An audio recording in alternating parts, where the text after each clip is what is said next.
So I do business coaching for photographers.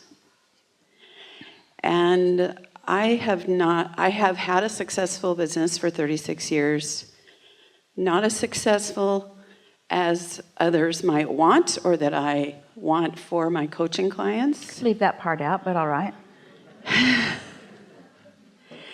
And I sometimes wonder if my limitations, potential of vision or knowing how can limit them in their success or where they want to go. You could influence them, but we don't think it's a big factor. Okay. Is that it? So the answer is as big as your question. Okay. So you want to get some energy going around your question a little bit? Yes. So just a quick, I threw on this. Don't change the subject. This is in that. I realized as I was sitting here, this is an acorn, but it's actually a tree in the beginning form. And I've been pondering, do I need to know what their tree can look like to support them well? Well, you're making things a little more complicated. What role do you play in assisting someone else in the expansion of their desire? Are they coming to you for ideas? Are they coming to you for energy alignment? Are they coming to you for financial investment? What role do you see yourself playing in the positive influence of their expanding business? So on the initial... The question is really simple. Okay. What role do you see yourself playing? Teacher and Are you teaching them to want? Are you teaching them to expect that what they want can be? Are you trying to teach them to think bigger? Why would someone come to you? Do they come to me for my knowledge and my wisdom? Knowledge about what? Photography business. So you know things about photography that would be of advantage for them to know. Yes. And just in really general terms, like what? Like how to sell, how to structure a sales system so that they end up with the money they're wanting. Your advantage to them is to help them turn their creative skills or hobby or interest into something that is financially lucrative. Yes. Because everybody's got a cell phone and everybody can take a picture. Exactly. So in a world where there's no shortage of photos or pictures, these are people who want to make a living from photography, and you know how to do that. Yes. So your question is? I don't know how they are going to do it. This is our question to you. We've been asking everybody to think about what your inner being would say. So our question to you is, do you take any client that comes to you, or do you let your clientele be those clients in which you see true and present talent? When there's a resonance and I feel called. When someone is engaging with you, you can sense the power of what they are offering to the world, and you want to help to promote that. Yes. And so, do you ever try to promote it when you don't feel it? I have. That's what we're feeling from you here. Do you believe that every single person who comes to you, that you could add value to their experience? Yes. Value. So how do you distinguish where to spend your time and where not to spend your time? In other words, at what point do you feel that is it of advantage to you to jump on board their creative train? It's an energy.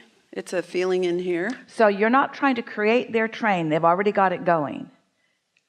You just recognize it when you see it and reflect to them the power of what they've got going. I recognize it when I feel enlivened. And so what are your questions for us? Specifically, if I have a pinched pipe of my belief for them, does that impact? Yes, absolutely. You must believe unequivocally in them, or you are of no value to them whatsoever. And they would be better off not knowing you. Okay.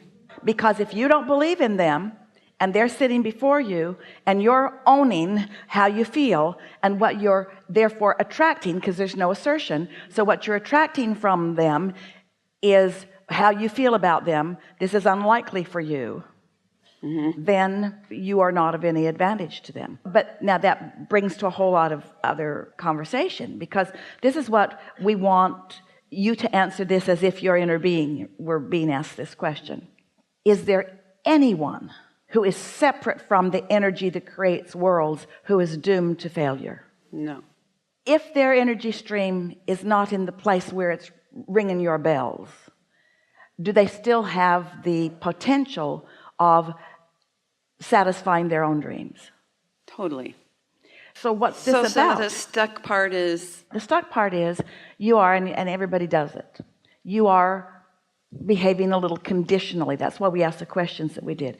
If you see someone who has got it going, and when you see them, they set you on fire, and so you want to play with them because they've already got it going, then that's really conditionally very easy for you.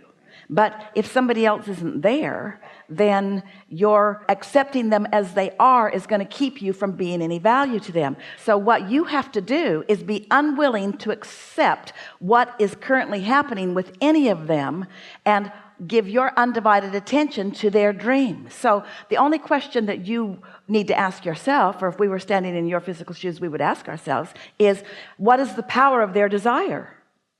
What is the power of their desire? Because it's easy to teach how to open a valve, but what's the power of their desire? And do you know, this is going to surprise you, those who are struggling the most often have the greatest desire, and therefore the greatest potential for something turning strong for them. Because in it not working, they keep launching another rocket, and in it not working, they keep launching another rocket. So sometimes you can evaluate the power of their desire by their level of frustration. I can evaluate it. Yes. Or I cannot. It's a good way. It's a good way. If somebody called you on the telephone and said, hello, you don't know me, I'm just calling to tell you I will never call you again, you would say, okay. But if somebody you care about were to tell you that, you would feel strong desire. So if someone is really feeling strong frustration about what's going on, they know they've got talent, they have a desire to take some pictures, they have a desire to get into the marketplace, they have a desire to make some money from it, they have a desire to have some impact on the world. If they have strong desire and it's not working out, and therefore what's manifesting in this moment is strong frustration, you can take the indication of their frustration as evidence of their desire, and you can go with that. The ones that you don't want to waste your time on are those who are limp. Frustration is a really good sign. Frustration means they care and they've got their valve pinched off. But we would rather see you with strong desire than limp. You know what makes people limp? They have not known the power of desire. And so they give up on their desire and actually try to focus themselves away from their desire because the frustration is uncomfortable. If you could teach them about the creative edge, when the demand is being called and the pipe's pinched off, that feeling is a really good thing for you to know, because it means you've got a strong desire. And if you could just chill, wonderful things would happen. But you don't want to be pushing a noodle. So you don't want to be trying to inspire their desire. You want to recognize it when you see it and then help them line up with the desire that they've got going. That's what we would do if we were standing in your physical shoes. So the other place I get Did you hear all that? Did that make sense to you? Yeah. Wondering how much I'm responsible for helping them find solutions. Well, we don't want to call it your responsibility because you cannot create in their reality. But this is something that we do want you to contemplate. It's a well-used statement that humans have used for a long time. I want to bring the best out in somebody. You know people that bring the best out in you. You know people that bring the worst out in you. Don't you? And you the same, you know when you're in that mood that's bringing the best out, and you know when you're in that mood that's bringing the worst out. Well, you want to always be in that place when you're bringing the best out of someone. And the way you bring the best out of someone, what we mean by that is the way you hook up with them and their desire, the way you flow in the direction of their desire is by caring about the way you feel and thinking about them as your inner being thinks about them. They're not part of the equation. It's just you and your inner being. So your question must be, what does my inner being think about you? You could say to yourself, my inner being and I are interviewing you for this project, and my inner being is all gung-ho about you, me not so much. Well, then you have a problem, and it doesn't have anything to do with them. It's just between you and you. But so often what happens is you don't believe in them, and then you want to blame them for it when it's really about you not hooking up. Think about it. Think about how your inner being feels about you. Your inner being knows why you came, and knows that life has stirred things in you, and knows that whatever is stirred within you, you can experience. So aren't we just having an inner being kind of conversation? Mm-hmm. This conversation is about that. And the other big elephant in the room is that you, like most people, are living a little bit conditionally, where you want the condition to be just a certain way in order to engender a feeling within you. And we want you to be self-generating of the feeling without them. Wouldn't it be just so wonderful? Think of yourself as a client or somebody who's looking for upliftment and walking into a room where you are. And they're sort of awkward and wanting to present themselves to you, not knowing that they don't need to show off at all because you already have their back. You already know the laws of the universe. You already know that they can succeed. You already know that if they have a desire that it can be fulfilled. So you don't need a resume from them. You don't need to hear about their past experience. You don't even need to look at their current portfolio. All that's important to you is that they are here and that they are focused and that they have desire, and that's all that it takes. So what I'm hearing, because that, if I don't feel that, I don't take someone on. As the relationship continues, then there might be these moments where I start to doubt, and what I think I'm hearing is to stop doubting. That's why we ask you those first questions, because if you're waiting for them to show you something that is worthy of your attention, you're going to miss a whole lot of people who have strong desire. It's the power of their desire that you want to tune in on, not to where they are in relationship to it. Does that make sense to you? It's the power of their desire. Right. So initially, I'm right on board with what you just said.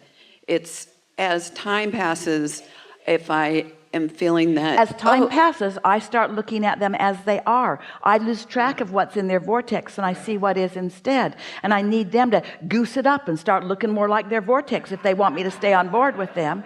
And this is what we're talking about all day, every day. Now you're making it about them, and now you're making it about the condition. It doesn't need to be about that. In fact, it's always best if it isn't. So get just really clear back to my belief in them and keeping the idea that there's a big tree. Let's talk for just a moment about this, because lots of people have lots of things going on or getting ready to go on. So let's talk about this, because this can be really helpful to you, to a lot of you.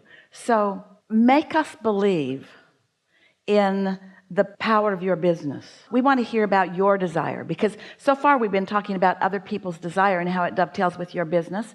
We want to hear your vision for this business. What is it? I am a mentor who understands the way the energy of the universe flows. I'm a mentor who understands that everyone has the potential of accomplishing whatever they want. I have chosen a vocation that is of extreme interest to me, and I have become very, very good at this. I know the power of pictures. I know the power of art. I know the power of all of that. I know how it moves. I know what it means. I understand this industry. I am so good at this. I have the ability to awaken within people things that they don't even know that they have. And nothing is more thrilling to me than to feel that aliveness within myself and then see it spark something in someone else. I am a mentor. I'm a teacher to the core of my being. And I find such satisfaction when someone tunes in to the power of their own desire. That's what I'm really good at. I'm good at helping them tune into the power of their desire. I'm good at helping them discover what their true desire is. And I'm really, really good at holding the vision of their desire once they have shown it to me. 100% true. That's what an effective inner being does all day, every day. That's what an effective teacher, that's what an effective parent does. Hold the vision. In other words, I'm not forming the vision for my kids. I'm letting their life form their vision, and then I'm supporting the vision that their life has formed.